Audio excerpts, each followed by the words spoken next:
Amigos, que Dios les bendiga. Bienvenidos a una nueva edición del Evangelio Diario.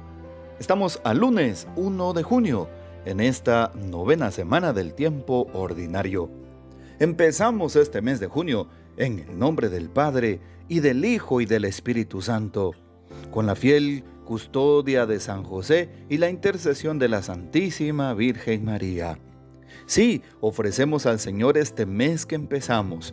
Ofrecemos al Señor nuestras familias, nuestros trabajos, nuestras actividades, nuestros estudios, nuestro servicio en la iglesia. Que el Señor nos provea en este sexto mes del año 2026. Y por eso le consagramos todo cuanto somos y tenemos. Que Él nos bendiga y acompañe. También para hoy, lunes 1 de junio, recordamos y celebramos en la liturgia de la iglesia a San Justino mártir. Filósofo cristiano y cristiano filósofo, como con razón fue definido. Justino, que nació a principios del siglo II en Flavia, Neápolis, Nablus, la antigua Siquem, en Samaria, de familia pagana, pertenece a ese gran número de pensadores que en todo período de la historia de la Iglesia han tratado de hacer una síntesis de la provisional sabiduría humana y de las inalterables afirmaciones de la revelación cristiana.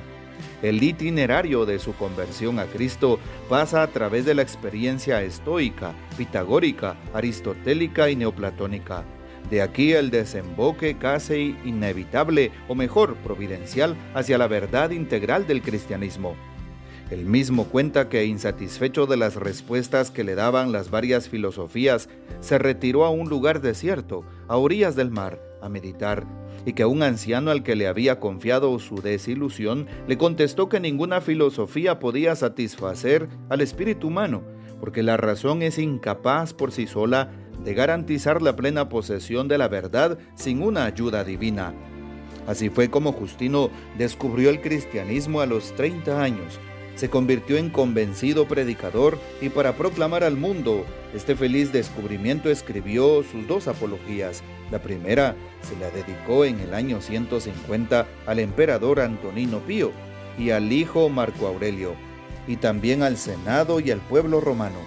Escribió otras obras, por lo menos unas 8, entre ellas la más importante es la intitulada Diálogo con Trifón, y se la recuerda porque abre el camino a la polémica antijudaica en la literatura cristiana. Pero las 2 apologías siguen siendo el documento más importante, porque por estos escritos sabemos cómo se explicaba el cristianismo en ese tiempo y cómo se celebraban los ritos litúrgicos, sobre todo la administración del bautismo y la celebración de la Eucaristía. Aquí no se encuentran argumentos filosóficos, sino testimonios conmovedores de vida en la primitiva comunidad cristiana, de la que Justino está feliz de pertenecer. Yo, uno de ellos. Semejante afirmación podía costarle la vida, y en efecto, Justino pagó con la vida su pertenencia a la iglesia. Había ido a Roma y allí fue denunciado por Crescencio, un filósofo con quien Justino había disputado mucho tiempo. El magistrado que lo juzgó, Rústico, también era un filósofo estoico, amigo y confidente de Marco Aurelio. Pero para el magistrado, Justino no era más que un cristiano, igual a sus compañeros, todos condenados, en total 6, a la decapitación por su fe en Cristo. Todavía hoy se conservan actas auténticas del martirio de San Justino. Una de sus famosas frases que hasta hoy conocemos era aquella referida a todos los hombres que no conocieron a Cristo, pero que tenían en su corazón rasgos de bondad. Semina verbi, las semillas del verbo, es decir, aquellos que en su vida trataron de vivir correctamente, coherentemente, con valores y principios morales, incluso cristianos, aunque no lo supieran. Al final de sus días, sin duda alguna, el Señor tendría misericordia de ellos. Pidamos pues la poderosa intercesión de San Justino mártir. Y para hoy, lunes 1 de junio, tomamos el texto bíblico del Evangelio según San Marcos, capítulo 12, versículos 1 al 12. En aquel tiempo Jesús comenzó a hablar en parábolas a los sumos sacerdotes, a los escribas y a los ancianos y les dijo: Un hombre plantó una viña, la rodeó con una cerca, cavó un lagar, construyó una torre para el vigilante, se la alquiló a unos viñadores y se fue de viaje al extranjero. A su tiempo, les envió a los viñadores a un criado para recoger su parte del fruto de la viña. Ellos se apoderaron de él, lo golpearon y lo devolvieron sin nada. Les envió otro criado, pero ellos lo descalabraron y lo insultaron. Volvió a enviarles a otro y lo mataron. Les envió otros muchos y los golpearon o los mataron. Ya solo le quedaba por enviar a uno, su hijo querido, y finalmente también se lo envió pensando: a mi hijo sí lo respetarán. Pero al verlo llegar, aquellos viñadores se dijeron: este es el heredero, vamos a matarlo y la herencia será nuestra. Se apoderaron de él, lo mataron y arrojaron su cuerpo fuera de la viña. ¿Qué hará entonces el dueño de la viña? Vendrá y acabará con esos viñadores y dará la viña a otros.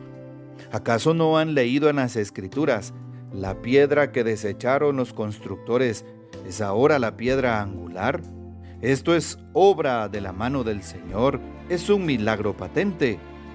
Entonces los sumos sacerdotes, los escribas y los ancianos quisieron apoderarse de Jesús porque se dieron cuenta de que por ellos había dicho aquella parábola, pero le tuvieron miedo a la multitud, dejaron a Jesús y se fueron de ahí.